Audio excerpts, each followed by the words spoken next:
My son was in the Army back during Desert Storm. But even then, he wanted an MBA. He looked at a dozen schools, but only one offered the online education and flexibility he needed while he was in a tent in Iraq. Grantham University. Turns out that Grantham's been delivering affordable, relevant college and advanced degrees for over 65 years. Heck, if they can deliver a quality education to a soldier in a tent overseas, think about the flexibility Grantham can offer you so you can earn your degree too. It doesn't matter how complicated or full your life is. If getting a degree is on your bucket list, you'll want to do what my son did. You'll want to call Grantham. Find out how easy it is to get started on your education so you can check that college degree off your bucket list. Call Grantham right now, 800-910-1370. That's 800-910-1370. Flexible, affordable, relevant. Call 800-910-1370. Tired of paying outrageous prices for Viagra? Well, we have great news for you. Now you can finally get Viagra at huge discounts. Healthy Man allows you to save up to $500 on Viagra. Why pay U.S. pharmacy prices of $15 per pill or more when you can get Viagra for less than $3 a pill? Call today and get 40 Viagra pills for only $99. This can cost as much as $600 at your local pharmacy. You can't afford not to call us. If you want Viagra at the lowest prices, never pay $15 a pill pharmacy prices again. Get Viagra for less than $3 a pill. Call 1-800-516-7602 today and save up to $500 and get 40 pills for just $99. Healthy Man is fast, easy, and affordable. Operators are waiting at 1-800-516-7602 to take your call right now. Call 1-800-516-7602. That's 1-800-516-7602. Again, 1-800-516-7602. Attention business owners and independent contractors. This is a money-saving message from Tax Mediation Services. If your business owes $20,000 or more in taxes, we can help you today, right now. Listen, dealing with the IRS is no picnic. It's an intimidating and extremely stressful process, and you don't want to go it alone. Our attorneys know every law, every tax break, and every possible opportunity to help you resolve and reduce your tax debt. And if you owe more than $20,000, you may be at the top of their hit list. So don't take your tax debt lightly, because it will not go away on its own. The IRS can seize your bank accounts, your home, and even shut down your business. Call our tax experts today at 1-800-783-0810 and let us deal with the IRS while you focus on your business. That's 1-800-783-0810. Again, that's 800-783-0810.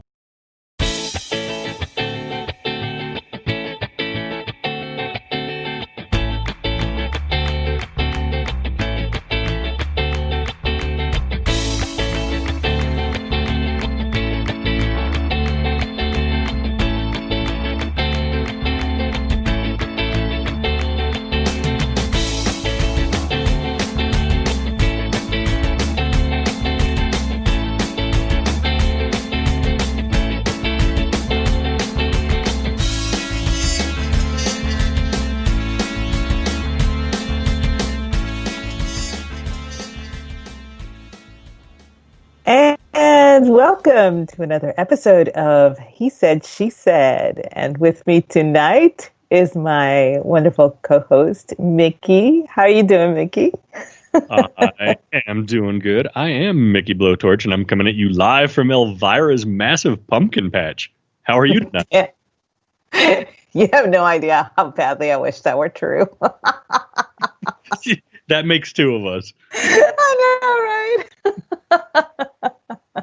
I always look forward to where you're coming from live, you know. It's always something fun.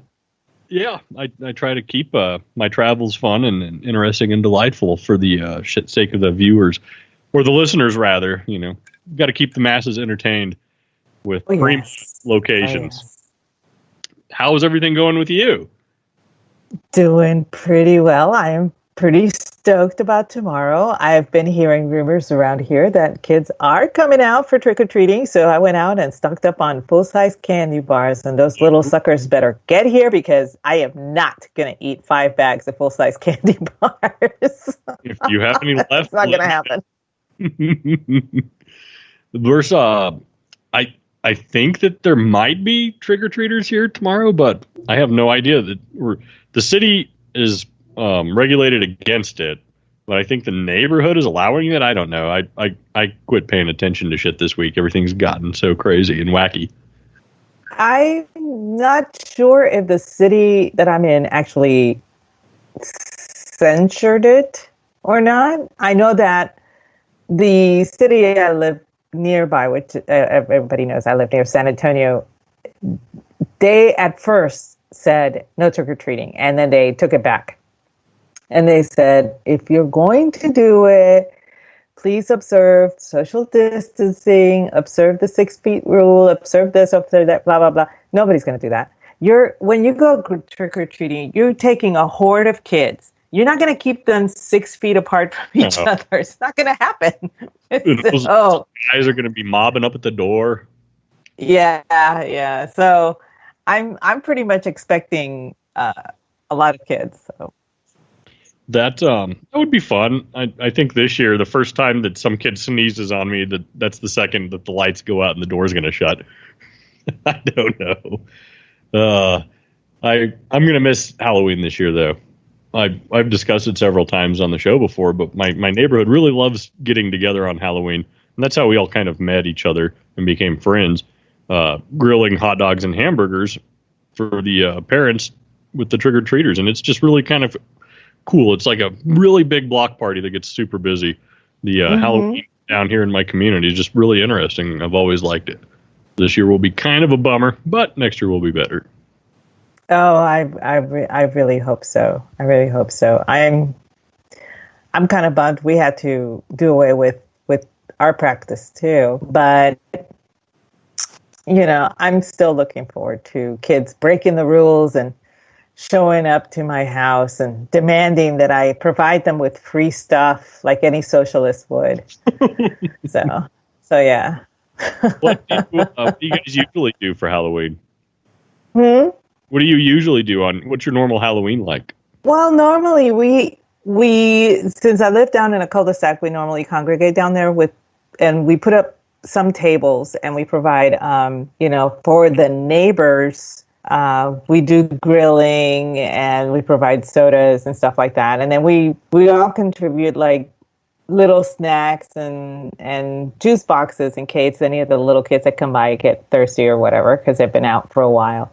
And around, and in Texas, it can be hot. And if you're wearing a costume, it's even hotter. So, we encourage little kids to take a bottle of water or a little juice box or something.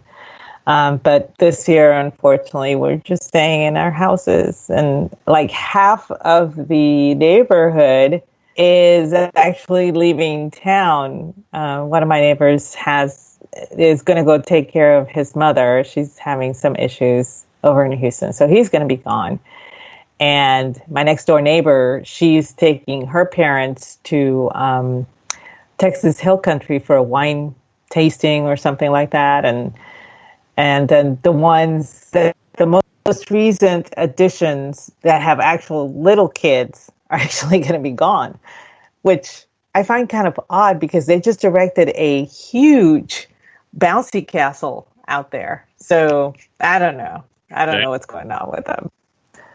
So maybe we'll have a bouncy castle for Halloween. Maybe not. I have no idea. I want to go for my birthday next week. Oh, yeah. I would pay money to see that. Could you imagine the shenanigans I would have on a bouncy castle? Oh, my God. Probably awesome. A gallon of baby oil to throw in there. Okay, then. I'm thinking bouncy castle wrestling tournaments. I tried that once. I did not fare well. Did you use baby oil? No. It was actually a benefit for. I used to work in a hospital. It was a benefit for the children's wing. We were trying to raise money because we wanted to put in we wanted to raise money to get new board games and new game, just stuff for the children's wing and everything. And so some of us volunteered to have wrestling matches in a bouncy castle, and I'm just too light. And the other girl that I was wrestling with, well, she outweighed me by about 45, 50 pounds. She has some critical mass. Yes. So it was pretty pathetic. But we raised a lot of money. We raised like $2,600, and so we were able to buy lots of stuff for the children's wing. So it was an embarrassment, well worth it. That is hilarious. What did you have a costume? No. We were I was just wearing scrubs, and so was she, because it makes it easier. But after that, we had the bouncy castle was like 2 days before Halloween, and then Halloween we did trick-or-treating for the children's wing, and I did dress up. I went as a burrito, so they all thought it was great. Huh? Do you have any pictures of your burrito costume? There are pictures, but I don't have any. People took them, and they were, they were posted at the hospital, but the hospital is now gone. So I don't know what happened to the pictures. That's the cutest thing I've ever heard. Well, it was, I try to think outside the box, and I had some silver lame from something, and I thought that looks like foil.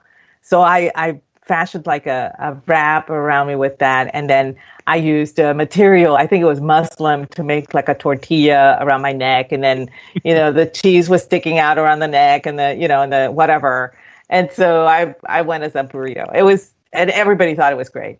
They asked me, "Where did you get that costume?" I'm like, "I made it. I make all my costumes." What would you say has been your most all-time favorite Halloween costume and or Halloween evening?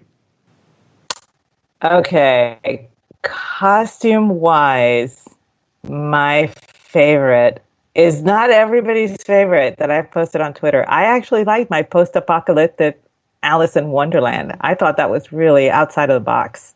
But a lot of people like the Tippi Hedren.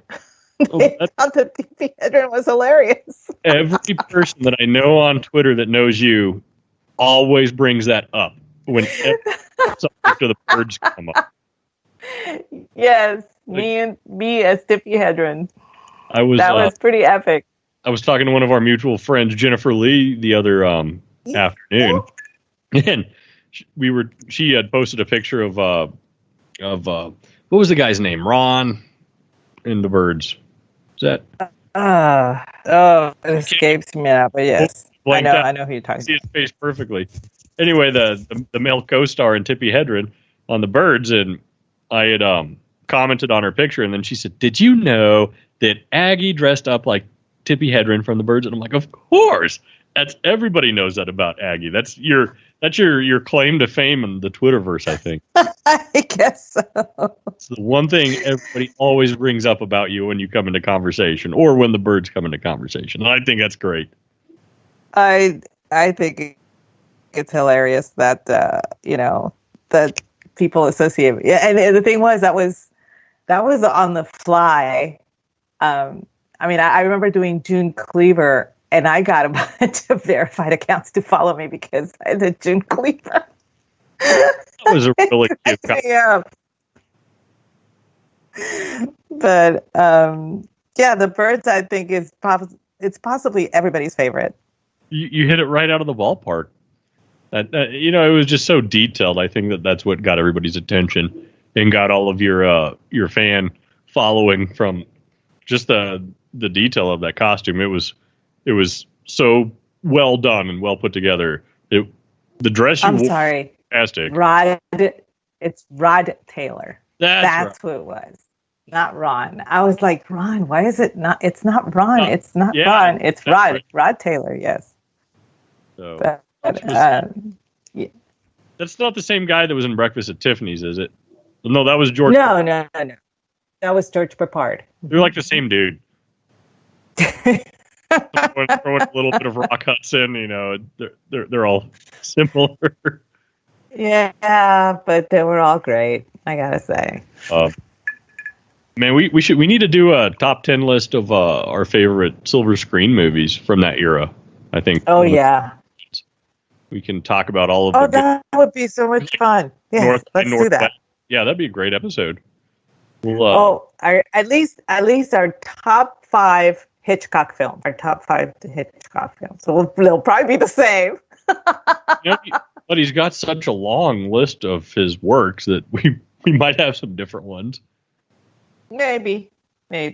Oh, that'd be a good one. So tonight is our Halloweener episode. Tomorrow is going to go into the great holiday of Halloween. So this is, for all intents and purposes, Halloween episode. I think we've got some ghost stories coming up, I think. We're going to talk about some superstitions.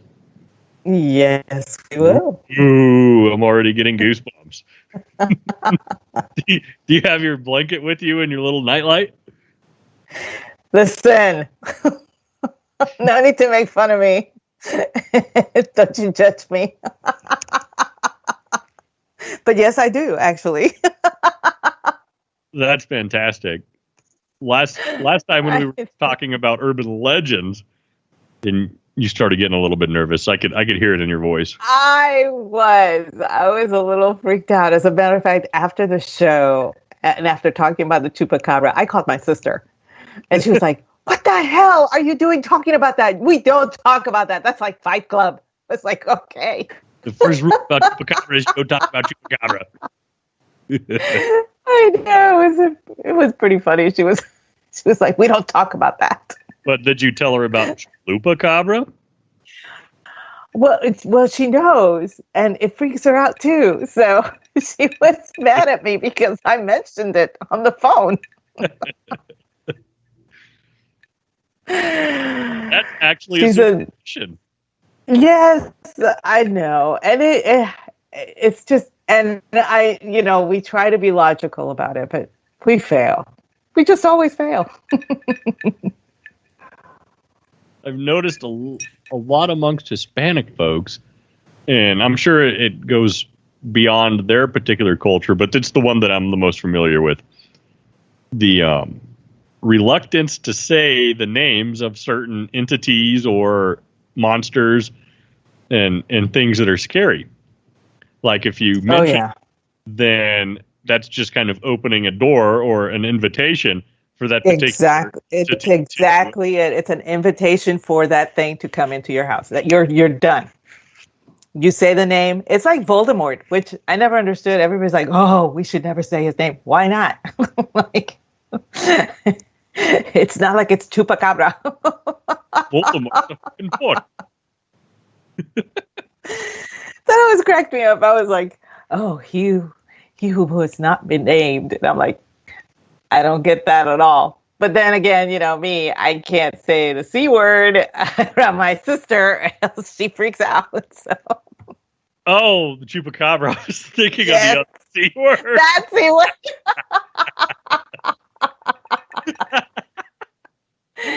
I can't say that other C word at all. So there's that too. Aggie's a sailor over there with the sailor mouth. So No. I'm quite the opposite. Butter would never melt in my mouth. Never, ever.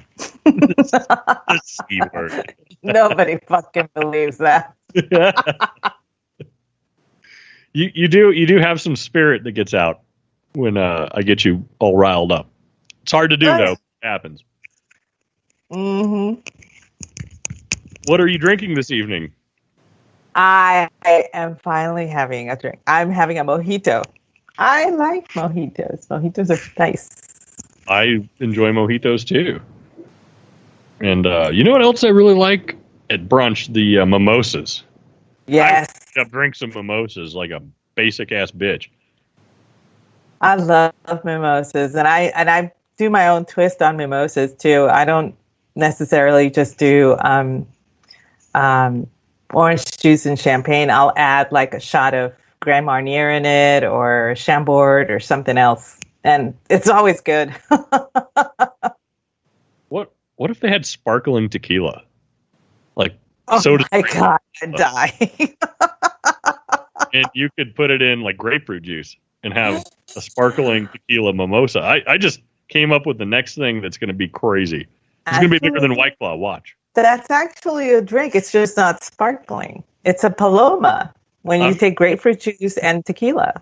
So I'm going to buy one of those soda things, the carbonation machines. I'm going to start making sparkling tequila. That would be awesome, actually. I know. Could you imagine? Everybody would want Mickey Blowtorch's sparkling tequila. I'll end up like George Clooney. He just sold like a tequila company for like $3 billion or some shit.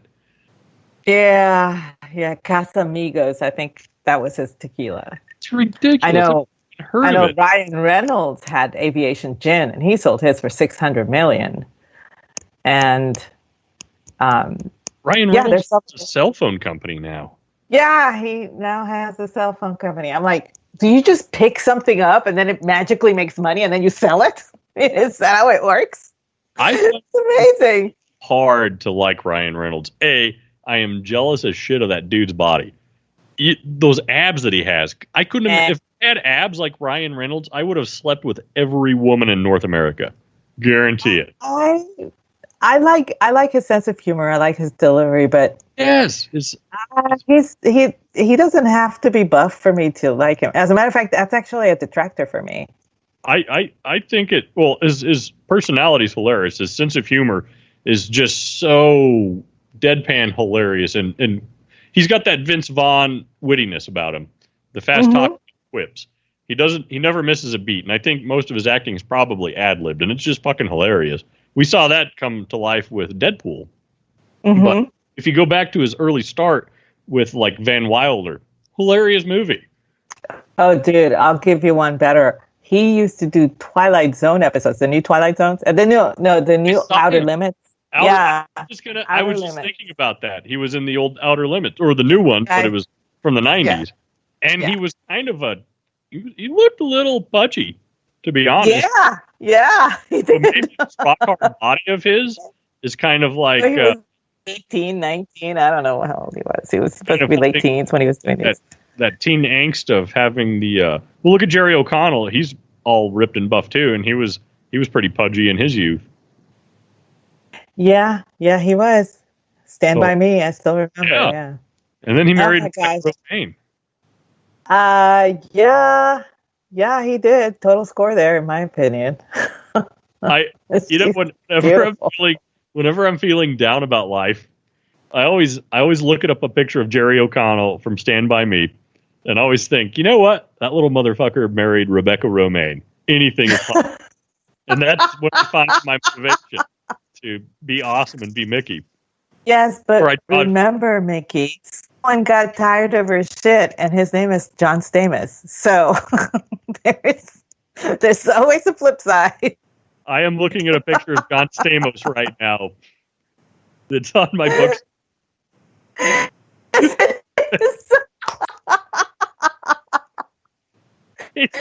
That so was disgustingly handsome. Your pinned tweet has got to be one of the best tweets ever.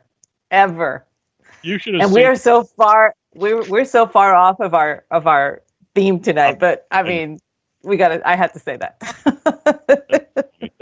We should do a segment about that one day. You should have seen the look on the people's face at the hotel when I checked in too.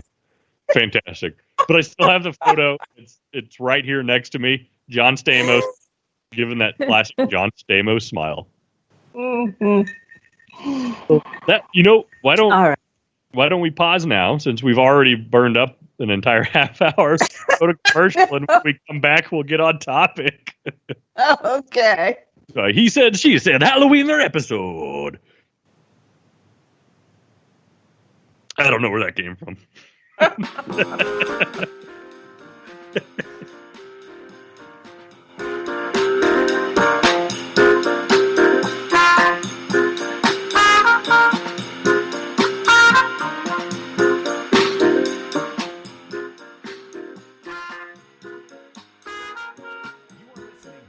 KLRN Radio, where liberty and reason still reign. Hi, I'm Jay Farner, CEO of Quicken Loans, America's largest mortgage lender. Spring will be here soon, so if buying a new home is on your to-do list, right now is the time to call Quicken Loans. Learn about which mortgage options make sense for you and get a jump on your competition. With our exclusive Rate Shield approval, the low rate you lock today is protected for up to 90 days while you shop for your new home. With a Rate Shield approval, if rates go up, your low rate stays locked. But if rates go down, you get that new, even lower rate. Either way, you win. Talk to us today at 800-QUICKEN or go to rocketmortgage.com to take advantage. Here's another great reason to work with us. For a record 9 years in a row, J.D. Power has ranked Quicken Loans highest in the nation in customer satisfaction for primary mortgage origination. Again, to lock in today's low mortgage interest rate and get the security of our exclusive Rate Shield approval, call us today at 800-QUICKEN or go to rocketmortgage.com. For JD Power award information, visit jdpower.com. Rate Shield approval only valid on certain 30-year fixed-rate loans. Call for cost information and conditions. Equal housing lender. License in all 50 states. NMLS number 3030. Hi, welcome to the Subway ad for the new Sesame Ginger Glazed Chicken Signature Wrap. How would you like it? I'll take a... Sports announcer at home? Yeah, how'd you... We just know. My wife picks up the new Signature Wrap. It's got double the rotisserie-style chicken mixed with a sesame ginger glaze. She appears annoyed at me, but she shrugs it off. Those sweet and savory flavors are calling her name. She lifts the wrap and she takes the bite! Incredible! And now she's closing the door on my... Subway, make it what you want. Limited time only at participating restaurants. Double meat based on average 6-inch sub. I'm little teapot, short and stout. Here is my handle and here is my spout. No, Dad, like this. When I get all steamed up, then I shout, tip me over and pour me out. This is WWE superstar Roman Reigns. It only takes a moment to make a moment. Take time to be a dad today. Visit fatherhood.gov, brought to you by the U.S. Department of Health and Human Services and the Ad Council. KLRN Radio has advertising rates available. We have rates to fit almost any budget. Contact us at advertising@klrnradio.com.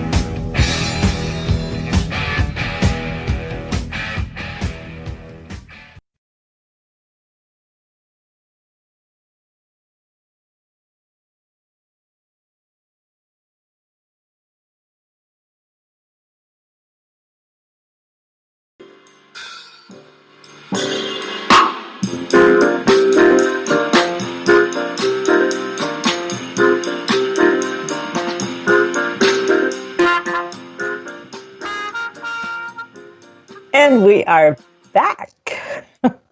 Hopefully on topic. On topic. So what's your favorite color? My favorite what? Color? I'm just joking. So topic, the Halloweener episode of He Said, She Said. We're going to do superstitions and ghost stories. What do you want to start with? Let's start with superstitions. Okay. Lead the way.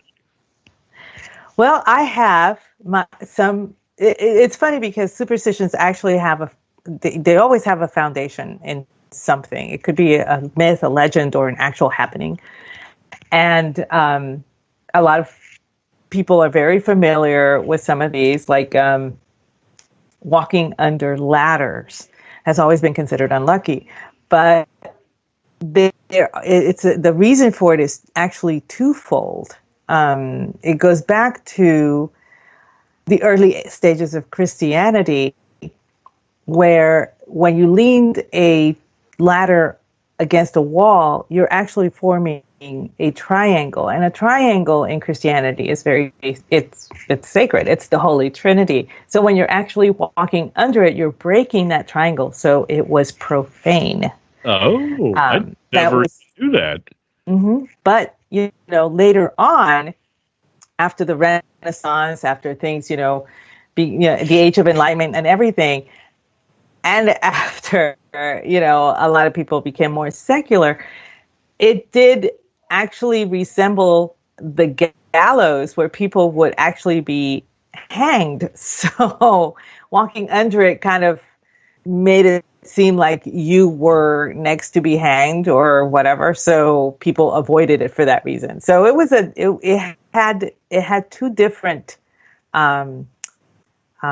births, I guess,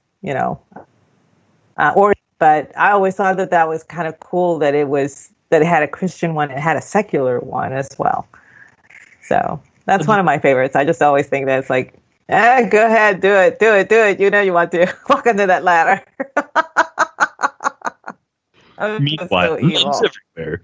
I never heard the Christianity part to it. And actually, I never even heard the gallows part. So that's pretty interesting. And I think that's even more interesting that I never knew what the meaning. I guarantee you, the majority of everybody that follows these superstitions, the really, the stereotypical ones like breaking mirrors and spilling salt, everybody follows them and have zero clue where they really even originated from. They really don't. And it's funny because those are two of my favorites that you bring up. And they have a solid basis as to why they're considered unlucky. The breaking of the mirror was doubly unlucky. It also has a twofold origin. One of the origins extends to the fact that a mirror could capture your soul. So when you broke that mirror, your soul may forever be trapped in it and it could never come back. That's one of the reasons when in the South, for a very long time, when a person would pass away, all the mirrors would be covered in a house because they didn't want the soul to escape through that mirror and into wherever, into limbo. So they wanted the soul to go to heaven. But the more mundane and grounded explanation for that had to do with the fact that mirrors back in the medieval times, when they started being coated with silver, were very expensive. And if you broke your master's mirror, you were indentured to him or her for 7 years to pay for it. And that is why. I was just bringing up the 7-year thing, so that makes sense on that thing. It would take a very long time for you to work off the price of that mirror. So that was one of the reasons why it was 7 years of bad luck. Oh, you're sure out of luck. You're going to be a slave forever. Basically. What if it was back? You get a prorated stint. Wow. Okay. That'd be funny. Thing about covering the mirrors, well, it's not funny, I guess, but my relation to that, or my experience with that, is every time I shave my beard, my face looks so fat and pasty, I cover the mirrors in the house. Oh, stop. It's true. I shaved my 4-year-old beard off last March, and I could not stand looking at my face, so covered all the mirrors. You are so full of shit. No, you're not full of shit because your eyes are blue, so you're a quart low. Oh, that's what that is. That's cute. How about, what is a personal superstition of yours? Well, of mine? Like a stupid that you have that maybe is not necessarily a mainstream one, but something that you personally do and you can't stop doing it because it's, you feel superstitious about it and not OCD. Okay. So one of the things that I do, and this is possibly the dumbest thing I do. Whenever I bake, I cannot just do dozen. In other words, if whatever calls for a dozen, I will make sure to make 13. A baker's dozen. It has to be an uneven. Well, it has to be an even number. So if I have enough for 14, great. If I have enough for 22, even better, because that's less than 2 dozen, but more than one. So I can never have. I can't have 12. I can't have 24. I can't have 36, etc. It has to be off somehow. It's just me. You don't have any kind of. Well, does that tie into what a baker's dozen is? Isn't a baker's dozen 13? Yes, a baker's dozen is 13, but that was, I think it has basis in when a baker was trying to get rid of some stuff that was day old or something, but I'm not sure. But I don't adhere to just the 13. Like I said, if it's 14, great. 15, better. If it's under 24, fine. If it's under 36, great. If it's over 36 by a few, that's even better. I can't do dozens. I cannot do dozens. And I don't know where that started, and I don't know, but I just always observe it. Do you have a phobia with the number 12? Nope, not at all. Actually, I love the 12 apostles. I love 12 months of the year. Not that this year has 12 months. I think this year has 425. But, so I don't have an issue with the number 12. I have an issue with making 12 of anything. I this mental image. Do you remember the number puppets from like Sesame Street or whatever? Yes. And they would have big eyes. I just pictured a big 12 coming out of your closet at night. Oh my gosh. On your head. Like one of the Sesame Street puppet ones. No, I never had a problem with. Actually, I don't have a problem with 12 or the number 13, which apparently is a very unlucky number. So it's just whenever I bake or cook anything in number batches, I can't just do 12. I have to do more. I always felt that the number 13 was lucky in my own opinion. I have the same thing about 4, but the number 4 in Eastern traditions is considered unlucky. So I don't know. I'll pick 27 as my lucky number because it's prime and nobody has it as a lucky number. 7 is my lucky number. It's always been my lucky number. 7 and 13 are my two favorite numbers. So I will always pick those if I'm, doing lotto tickets or just whatever calls for picking a number. I don't know. I just like lucky 7. And I think that that's kind of a superstition too, because that's a very mainstream saying, lucky number 7. And you see that in a lot of cultural references. I'm not going to explain what it is because I haven't even researched it, but I would imagine that there's some depth behind it. I don't know. Do you have anything that you know about that? I know that it has roots in being the perfect number, which is why 666 was considered an imperfect number, because it took the Trinity number 3 and you took the perfect number, which was 7, and subtracted 1 from it. And that's why that was one of the reasons why 666 was considered a bad omen, and considered bad in the Book of Revelations. But it really depends on the culture because, for us, 7's always been a lucky number and has history coming from different cultures as to why the number 7 is considered lucky. So it really depends on where it comes from. I mean, there's some places where they consider, like I said, 4 to be extremely unlucky, and they think that 13 is considered, perfectly fine. So, that there's a brothel in San Juan, or at least there was, called Lucky 7. I can neither confirm nor deny that I know such a fact. Then there was also one called the Black Angus, which was also a steakhouse. You could go and eat a steak there. Yes. But that was closed when I was down there, so I don't have any. Yeah, they didn't reopen it either. But I remember hearing stories about my cousins going up to eat Black Angus, and I always wondered why. I would love to go there and have a steak, just to say that I went to a house of ill repute and ate a steak. Oh, but, wow. Yeah. So Ron in the chat is saying that his birthday is 7/13. I saw that. He's my new cool? Yeah, so that's pretty cool. Anyway, let's see. There was a really cool superstition that I had heard about, but I did not know the history. I looked it up and it was fascinating.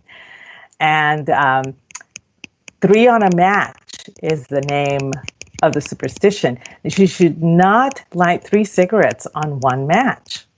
It is considered very unlucky. And idea why.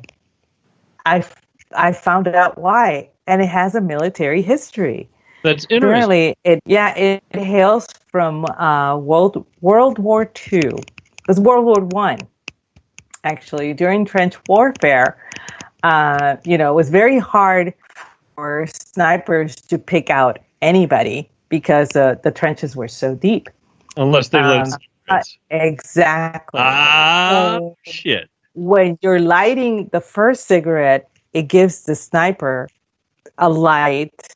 The second one kind of gives him direction. The third one, he can pick you out. And so on the third cigarette, that's when he would strike and kill the guy lighting the match, or the guy whose cigarette was lit. So it was considered unlucky for you to light 3 cigarettes on one match. And that's where it came from. And I always thought that was kind of like a weird one out there, like along, the rabbit's foot thing. I never understood. Apparently that has Irish and Scottish connotations.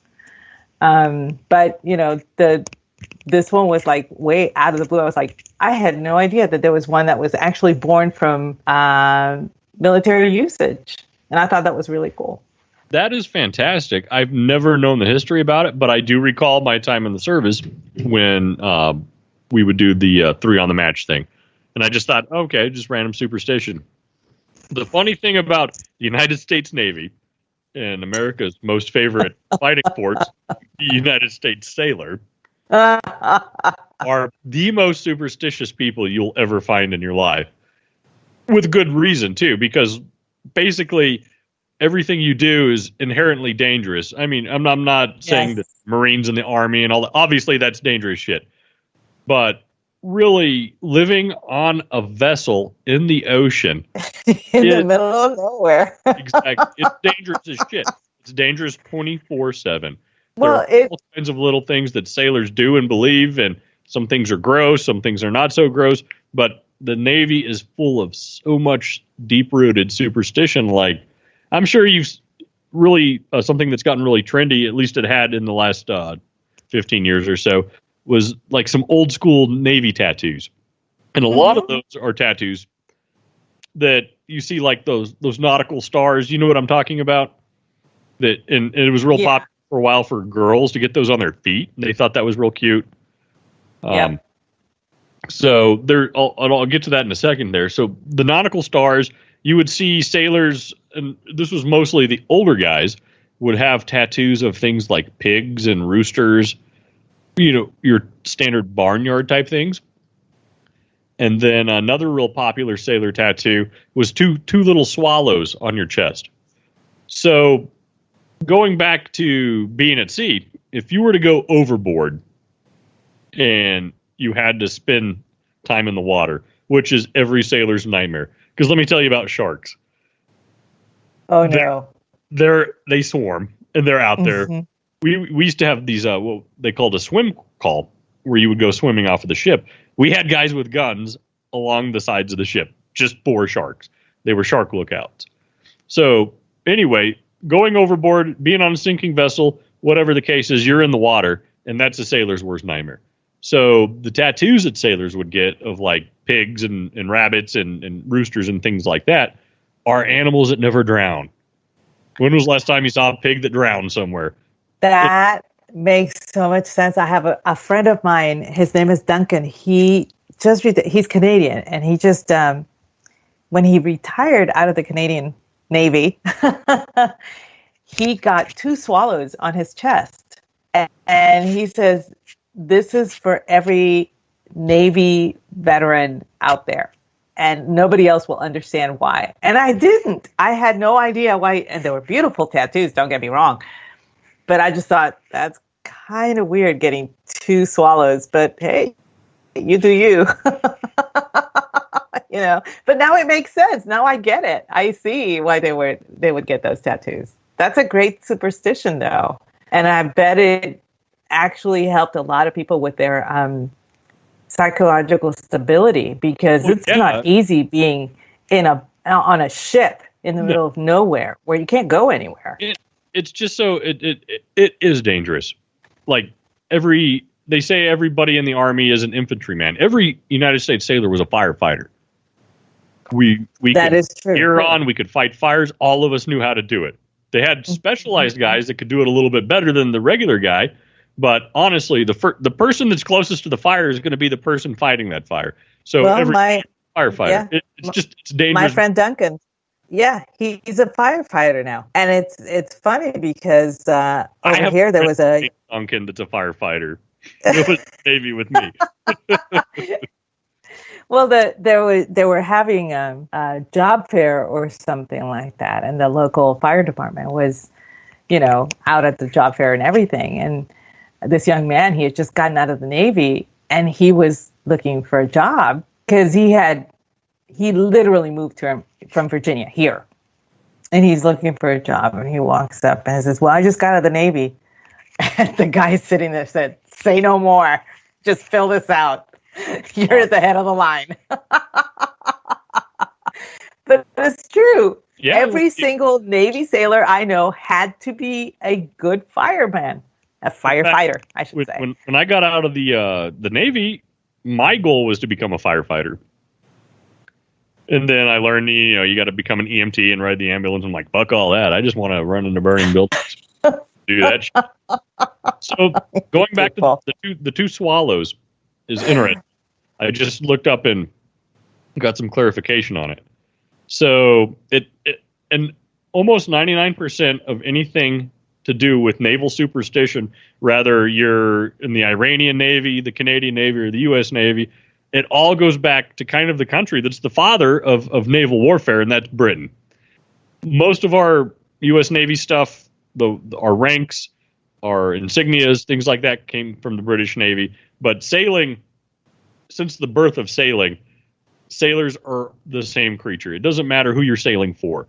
It's like this brotherhood. I can't really explain it. It goes beyond a militaristic ideal. It goes, the merchant Filipino sailors, even the Somali pirate guys. Everybody's going to have these superstitions when it comes to sailing. So the swallows, interesting. They would get it tattooed, usually on their chest or sometimes on their hands, but it was historically used by sailors to show off their sailing experience. But a little side note, it said if the sailor drowns, his swallows will carry his soul to heaven. How awesome. That's one of the loveliest things I've ever heard.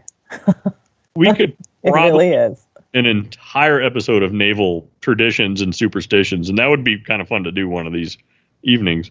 And we should, because a lot of people are familiar with Air Force or Army, but the Navy has, I guess, its own separate thing going. It's really hard for me to describe, and I think it's because they are literally out in the water. They're the water people. So. But even their rank and insignia are completely different from the other branches. So, they really are very out different there on their own. Very different. And we should have a show on that. That would be really cool. Really does have a love affair with the U.S. Navy. You always think of sailors when you think of like New York City or anything to do with the golden age of America. There's sailors involved, Yes. And I mean, it's just, for me, the Navy has always been, and I hate to say it, but it was the village people that actually educated me on the Navy.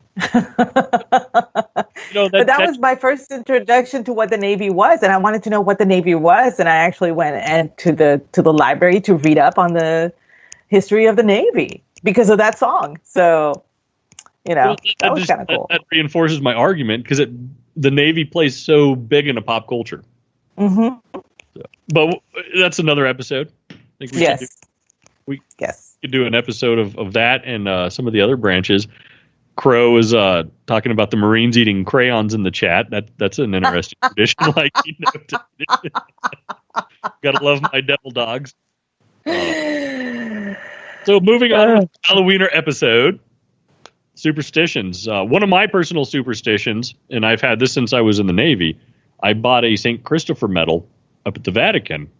And I also had a Celtic cross, and I wore that instead of my dog tags when I deployed to the Middle East. And I would not go anywhere, do anything without those items around my neck. I'm not the most religious guy in the world, but to me, it was my good luck charm. I had to have it. I was protected. It kept me safe. And to this day, I still wear a Celtic cross and a St. Christopher medal anytime I leave my house. It doesn't matter if I'm going to the store to get a beer or if I'm going to work. I always have to have that around my neck. I feel lost when I don't have it.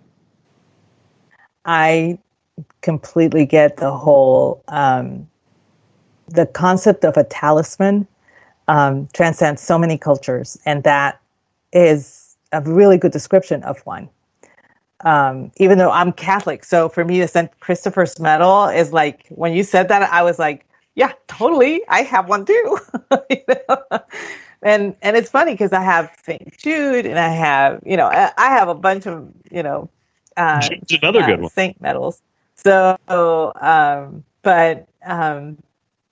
lot of people have a talisman that they feel brings them luck or protection or blessing.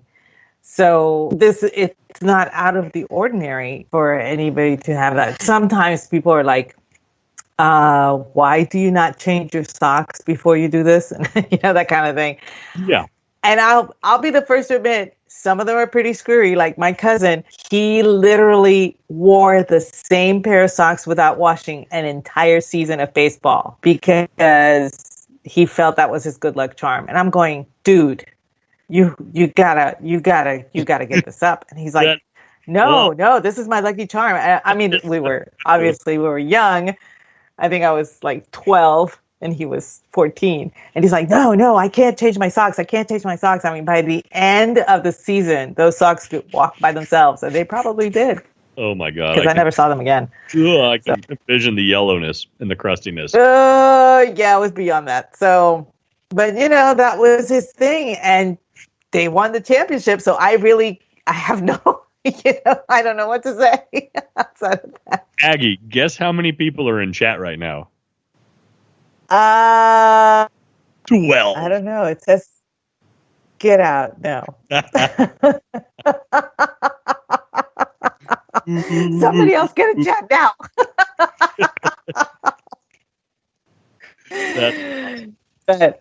So moving along, we're good on Superstition unless you have one that you absolutely want to go over right now. We've got 10 minutes left. I think we should. We can move into the ghost stories. I think we need to. We promised the folks ghost stories, and this is October 30th.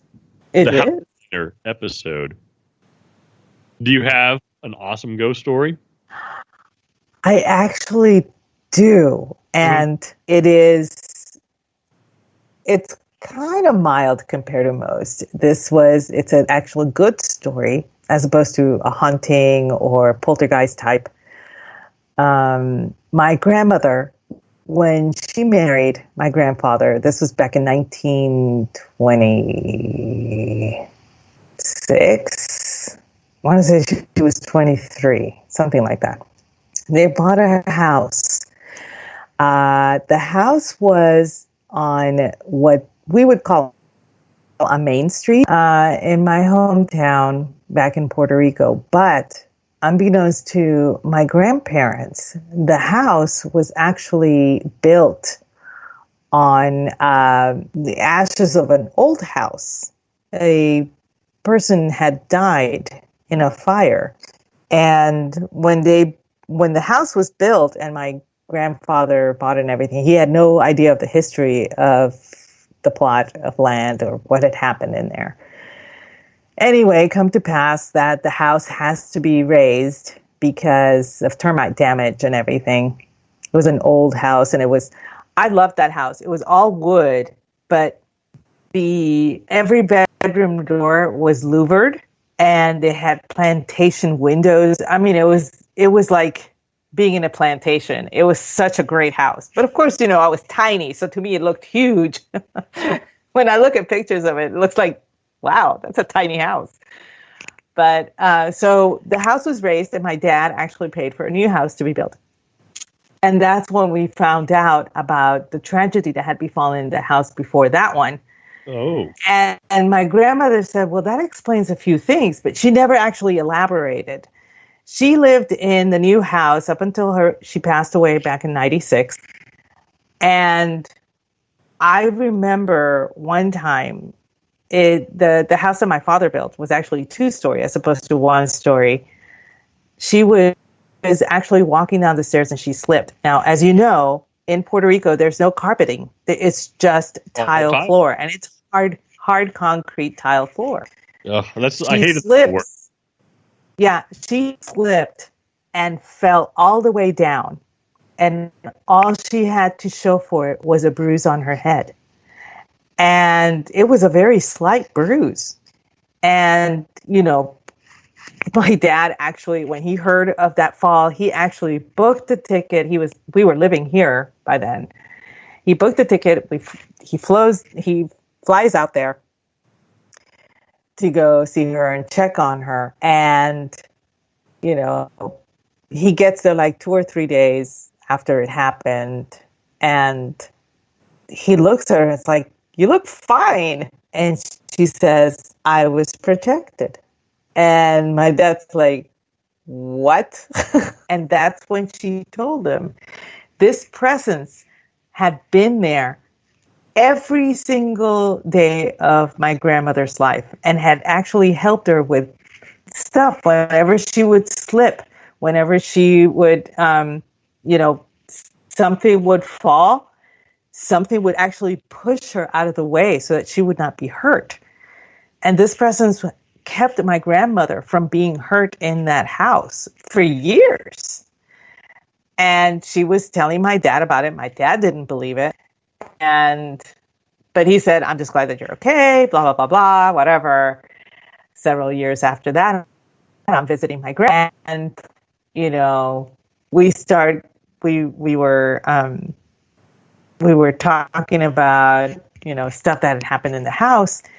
And I told her, I said, it's really weird. I was upstairs and I was sitting, upstairs had 2 bedrooms and a bathroom, but the hall area, like the game room area, actually had a daybed there too, and the record player and all that stuff was there.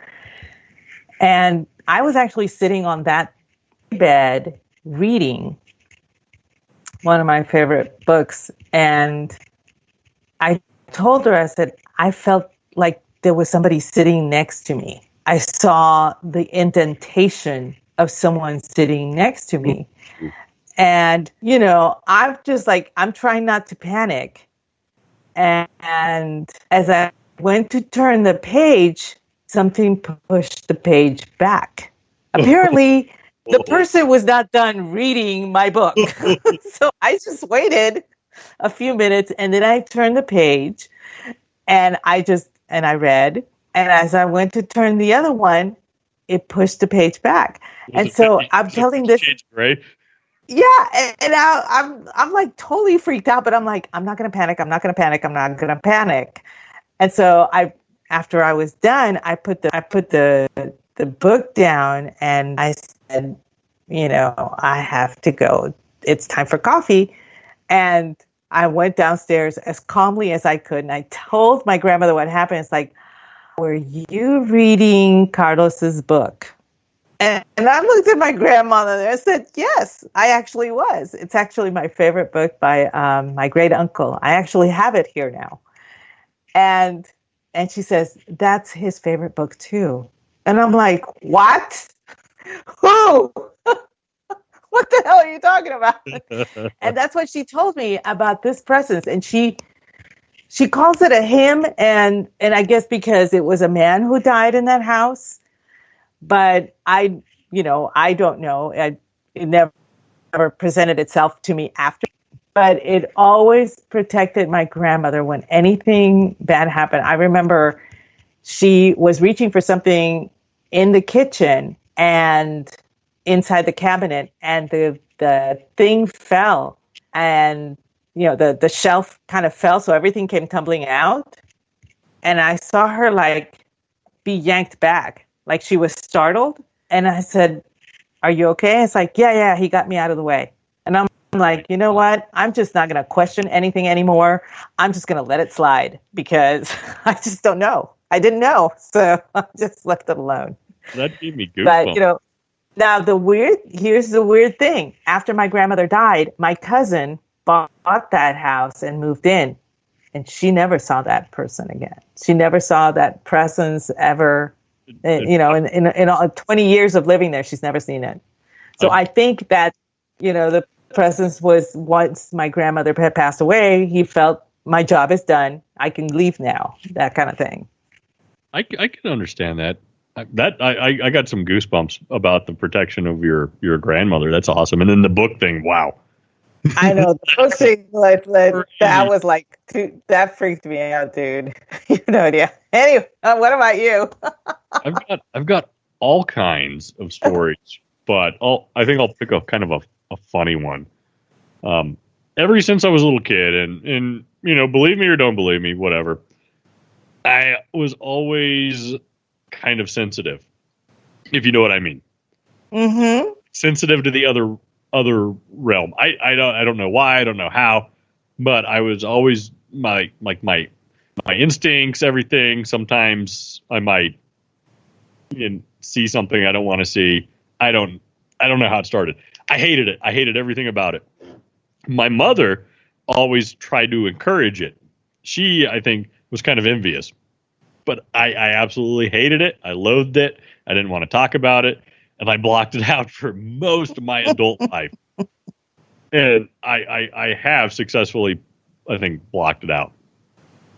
With the exception of when I get drunk as shit.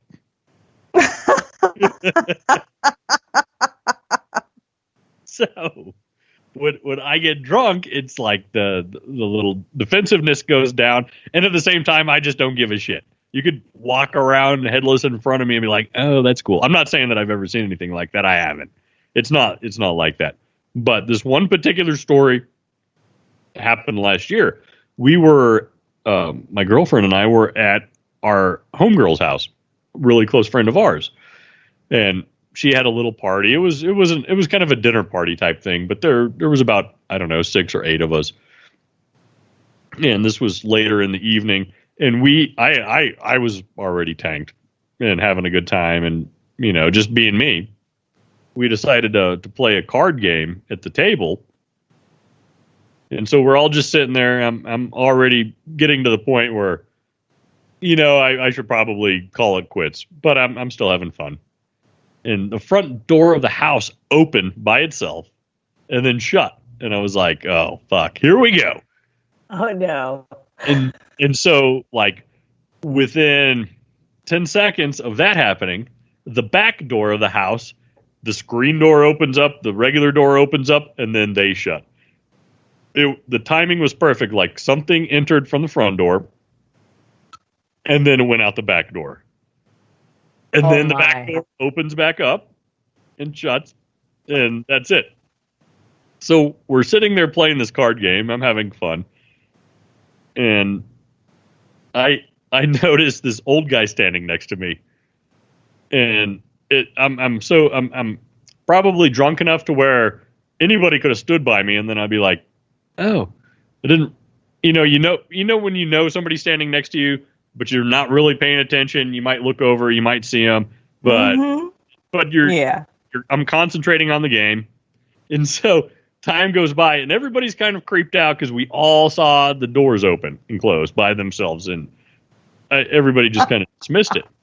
So I'm sitting there drunk as shit and happy-go-lucky, and I said, hey, what happened to the old guy that was just standing next to me? And you should have seen the look on everybody's face.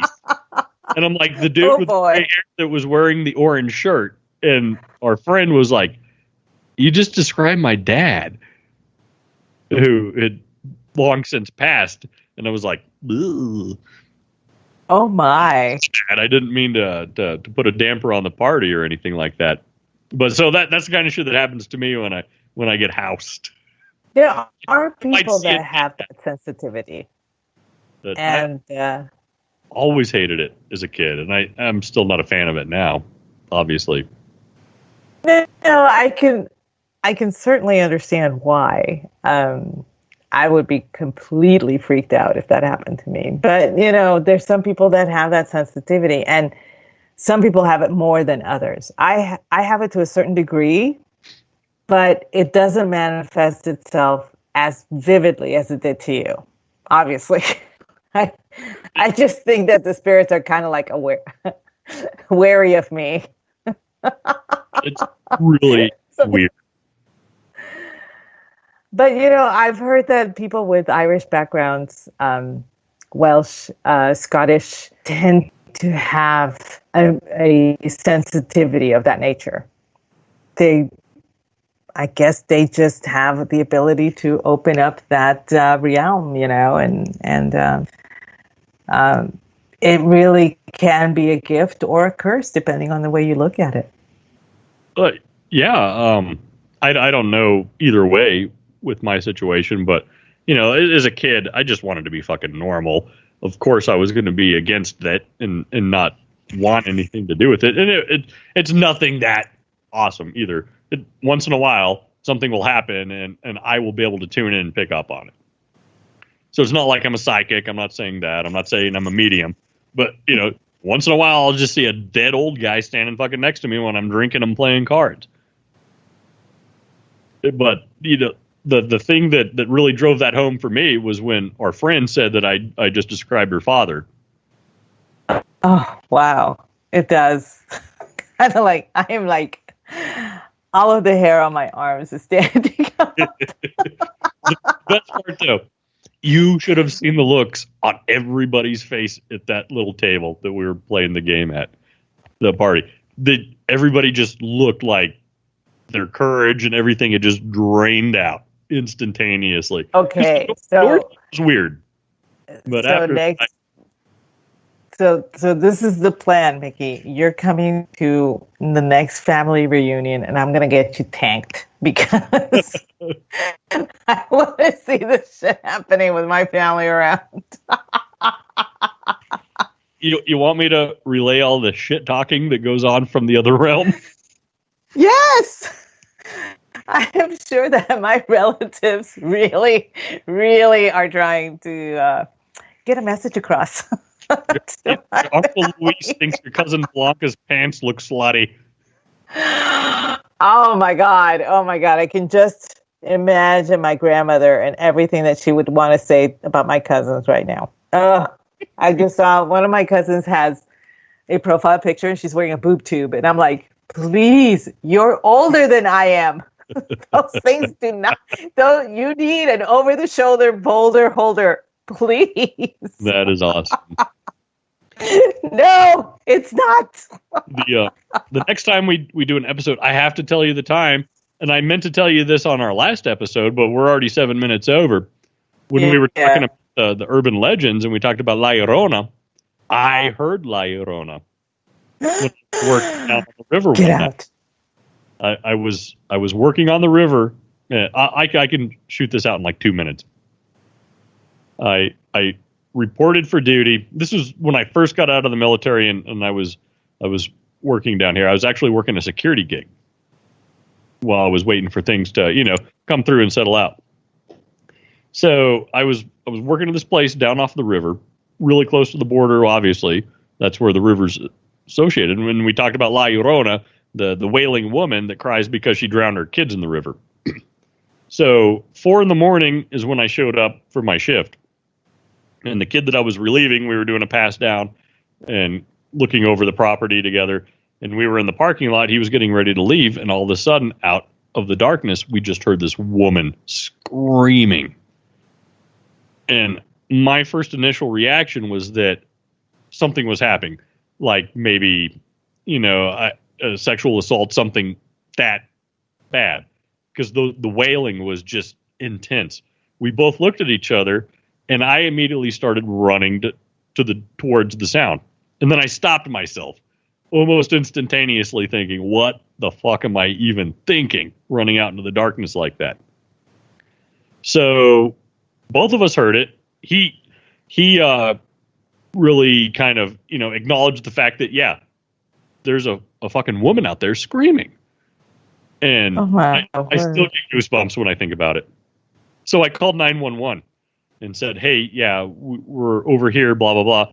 There's a woman in the desert screaming, and I don't know what's going on. So they sent about 3 cars. And, of course, it was 4 in the morning. They didn't have anything to do. They were stoked to even show up. They drove around the desert with their spotlights and everything for probably 45 minutes. They said they couldn't find a track, a person. They couldn't find anything. And they searched the whole area. I watched them. The cars going back and forth, the spotlights, and they were very thorough. It was me, and me and the kid talking to the cops. Obviously, we were convincing because we heard that shit. That was just one of the most blood-curdling screams and cries for help I've ever heard.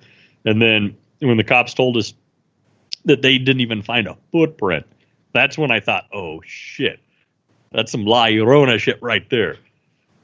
Yeah, and a lot of people think that, La Llorona is, she's just like weeping, crying. No, it's a blood-curdling scream. That's exactly what I heard. From the depths of the most, just imagine complete sadness. Yes. And when you hear it, you really are enveloped in this sadness, and it's oppressive sadness. You should see my goosebumps, all the hair on my arm standing up right now. Oh my God, I can't. And we have one that's similar here, the woman hollering legend, but that's for another time. Anyway, I know we have. Thank you, Lou. We're sorry.